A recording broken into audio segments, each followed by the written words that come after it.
Bonjour, nous allons rendre hommage au poète André Chénier, né le 30 octobre 1762 et mort guillotiné le 25 juillet 1794 à Paris. Il était opposé au jacobinisme dont il dénonçait la corruption, jacobinisme mené par Robespierre. Il est l'une des figures majeures de l'hellénisme, cette inclination pour la civilisation grecque, et un inspirateur du romantisme qui prendra son essor au siècle suivant.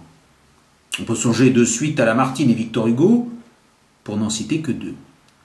Ce dernier d'ailleurs lui rendra hommage dans une poésie qui s'intitule Aurore, extraite des Contemplations en 1830.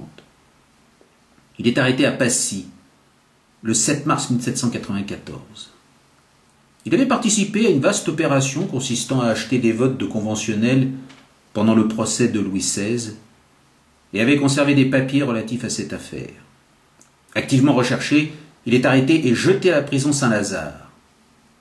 Impliqué dans une affaire qui permet d'exécuter les suspects sans les entendre, il est condamné à mort par le tribunal révolutionnaire pour avoir, je cite, recelé des papiers de l'ambassadeur d'Espagne. Antoine Fouquier-Tinville, accusateur public du tribunal révolutionnaire, en disant à André Chénier « La République n'a pas besoin de poètes », illustre le caractère épouvantable de cette période. Il mourra d'ailleurs lui-même guillotiné à Paris, en place de Grève, le 7 mai 1795. André Chénier est donc exécuté 2 jours avant l'arrestation et la chute de Robespierre. Son corps, parmi 1300 autres victimes de la terreur, est jeté place de la Nation, en une fosse commune, plus tard devenu le cimetière de Picpus à Paris. Il est aussi connu, attendant son tour de monter sur l'échafaud, pour avoir lu une pièce de Sophocle.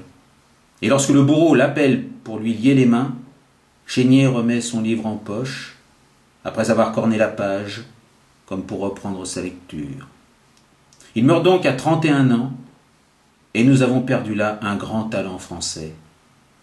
Donc voici un extrait de l'un de ses poèmes. Comme un dernier rayon, comme un dernier zéphyr. Comme un dernier rayon, comme un dernier zéphyr anime la fin d'un beau jour. Au pied de l'échafaud, j'essaie encore ma lyre. Peut-être est-ce bientôt mon tour.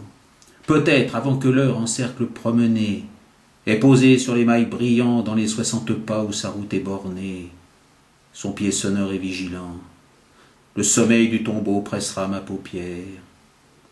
Avant que de ces 2 moitiés, ce vers que je commence ait atteint la dernière, peut-être, en ces murs effrayés, le messager de mort, noir recruteur des ombres, escorté d'infâmes soldats, remplira de mon nom ces longs corridors sombres.